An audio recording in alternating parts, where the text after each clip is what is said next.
Welcome to my channel. I'm Scott, and in this video I am going to walk you through the process of valuing Sesen Bio stock by analyzing their financial statements and dissecting their financial ratios so we can determine if it's a buy or a sell. Sesen Bio is a late-stage cancer drug company. It is focused on testing drugs on patients and tracking the effectiveness and risks of those drugs. If the testing proves successful, then the company will apply for FDA approval, and if approved, it will then market and sell the drug. Some companies are involved in every stage of the drug making process. Sesen is only late stage. Let me just clarify what the stages mean.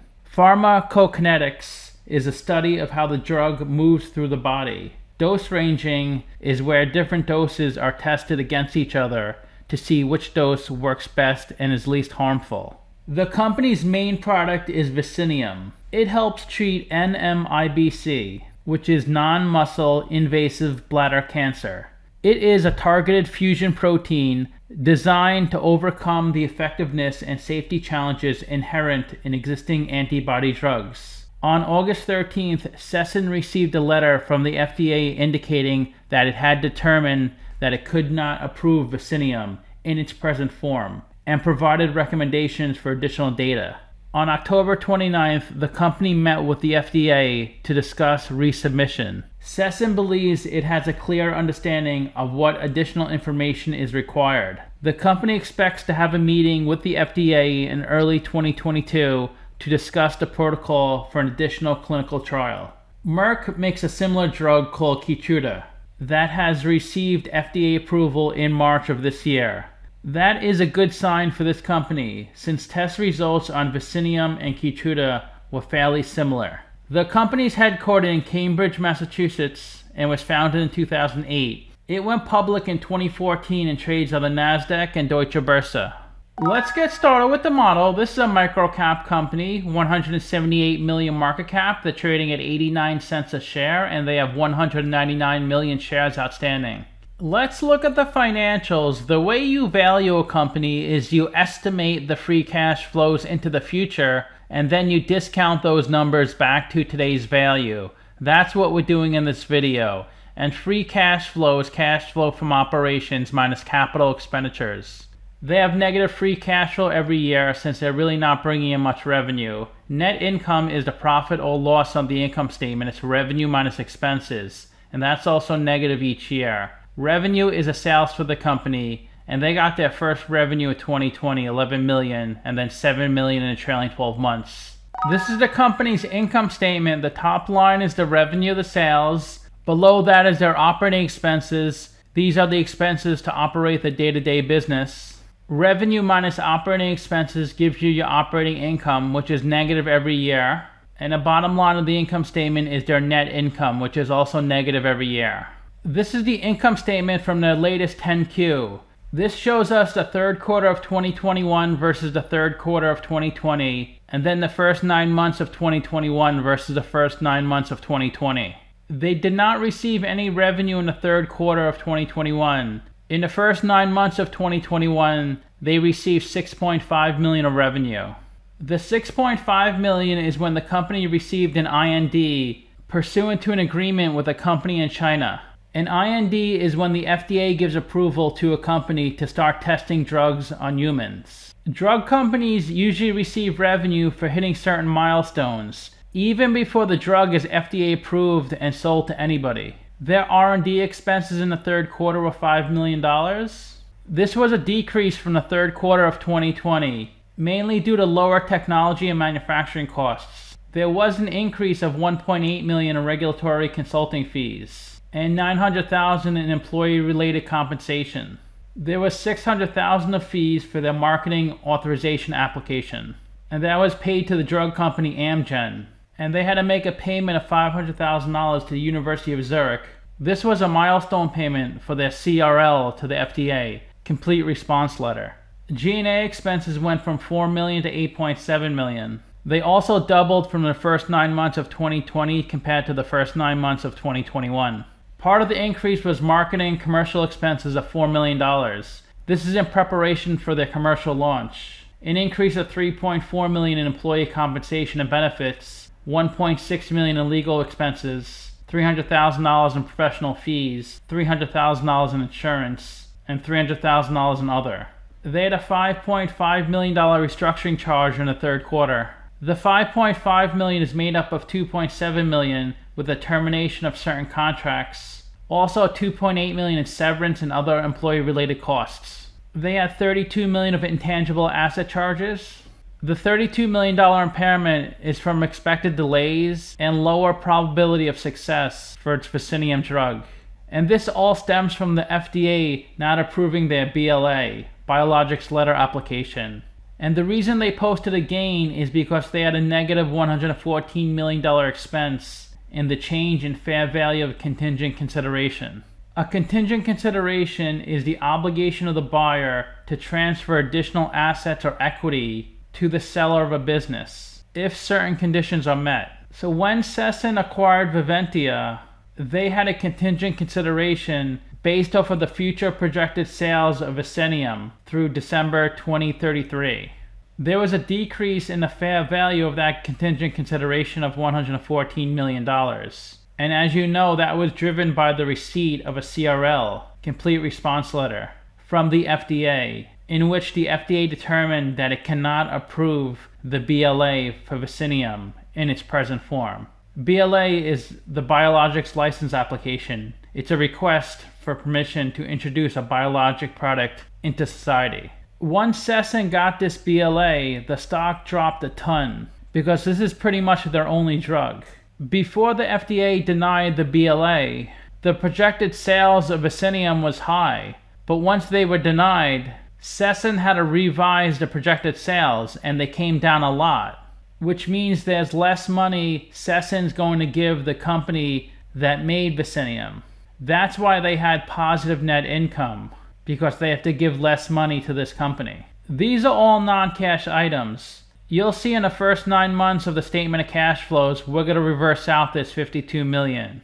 This is their statement of cash flows, and the top line is operating cash flow. That's how much cash the company loses from its operational business. And they don't spend much in CapEx since it's mostly research and development. Operating cash flow minus CapEx gives you your free cash flow.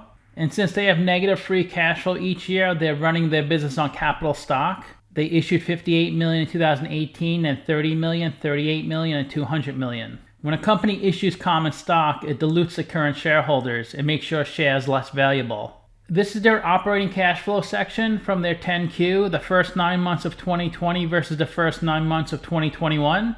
And the way you calculate operating cash flow, you start with your net loss, then you have to add or subtract the non-cash items on the income statement, then adjust for changes in working capital. We start with the net loss of $9.3 million. We add back $74,000 depreciation, $3.4 million of stock-based compensation. Since the contingent consideration improved on net income, it was a positive on the income statement. We have to minus it out here on a statement of cash flows. Impairments are always negative, so we have to add back the impairment of $32 million. They had a negative $1.1 million of receivables, negative $24 million in prepaid expenses. Our prepaid expense is when a business makes an advance payment for a product or service to be received in the future. It's initially recorded as an asset on the balance sheet, but it's moved onto the income statement as an expense when the company receives the product or the service is delivered. They added $800,000 of accounts payable. They had a minus $4.5 million in accrued expenses. Sometimes throughout the year or throughout the quarter, a company is accruing expenses, but it's not paying it until a certain time frame. They're accruing expenses based off of the milestones they hit. Once they hit those milestones, they have to pay the companies that are helping them. Sesen is also receiving revenue when they hit the milestone payments, so that revenue covers those expenses. And they had an outflow of $1.5 million in deferred revenue. Even though they reported a $9.3 million net loss, they actually lost $57 million of cash. If operating cash flow is worse than net income, that can be a big red flag. You want to look into that. Their operating cash flow is a lot worse than their net loss, but we know why. It's because of the contingent consideration. This $52 million improved their net income, but it's a non-cash item. So we have to reverse it out here on the statement of cash flows. If it wasn't for the contingent consideration, their net loss would have been $61 million. Same thing in 2020. The reason their cash flow is so much worse than their net loss is the contingent consideration. In their cash flow from financing section, it was only $8,000 in 2020 and $4,000 in 2021 from the purchase of equipment. In their financing section, they received $16 million from an at-the-market offering. In 2021, it was $175 million. They also received $42,000 from options and $1.1 million from warrants. At-the-market offering is a way for a company to raise capital by selling common stock into the market at the current trading price. It's the same thing if we own Sesen stock. We can sell it in the market at the current price. The reasons companies do this is because it's faster and cheaper than a traditional IPO. And the company usually pays a 3% fee to the bank for helping them. This is the equity section on their 9/30 balance sheet. They have $161 million of equity. They raised $486 million from selling their business, and they lost $325 million from running their business. Let's look at the capital structure. They have $161 million of equity and no debt, so they're 100% equity. And the highest WACC on Finbox is 8.8%. I gave them a WACC of 12% due to the increased risk from getting denied by the FDA. We estimated 7 years of future free cash flows. We also estimated a terminal value, which is all cash flows past year 7. That's $745 million. We discounted those numbers back to today using the weighted average cost of capital. We get a value of the company of $320 million. We divide that by 199 million shares. And we get a calculated stock price of $160. They're trading at 89 cents, so they're trading at a 44% discount. It's a buy according to the model. The average analyst projects their revenue to grow 55%. So I grew their revenue 55% a year for the next 7 years. That's how I got their future revenue estimates. And the average company in their industry converts 48% of their revenue to free cash flow. So I multiplied their revenue by 48% for 25, 26, and 27. That's how I got their future free cash flows. And I figured they would have negative free cash flow up through 2024. If the company does get FDA approval for its drug, the stock will go really high and you could 10x, 20x your money. But if they don't, it will probably eventually go to zero. 2 analysts priced this stock and the average price target was $225. You could see the date they received the denial letter from the FDA. The stock crashed big time. And you can see all the selling activity. And it has come up a little bit since the bottom. So you can see you can make money on any stock. If you would have caught it at the bottom, you could have easily doubled your money in a week. But you really have to time the market, and it's really hard to do that. They have a low beta, 0.63, so the stock is not too volatile. It's gone down 35% in the past 52 weeks, while the S&P is up 28%. The 52-week low was 70 cents, the high is $6. And the stock is trading well below its 50-day and 200-day moving average. In the past 3 months, there was lots of trading activity, over 15 million shares, but in the past 10 days, it's come down a lot, but still 4 million is a good amount of shares traded. All the shares outstanding are on float, 25% are held by institutions, and 5% of the shares are shorted. Their employee count is up and down. It did go up in 2016-17. Then they cut a bunch of people in 2017 to 2018, and then it's come up a little bit. They're at 27 employees currently. This number is as of December 30th, 2020. We'll get their updated number when they file their next 10K. If you put $10,000 into this company when it IPO'd, you would have lost more than 90% of your investment.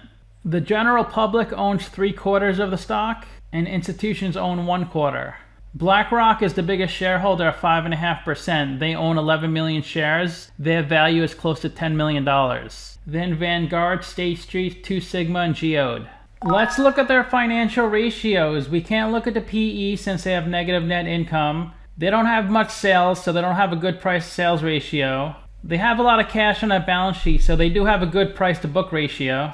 The market average is 9.1. The median is 3.2. They're at 1.1. Here's a list of their non-current assets as of 9/30. They have 15 million of intangibles, 13 million of goodwill, and 7.2 million of prepaid expenses. They have a high current ratio and quick ratio, close to 16.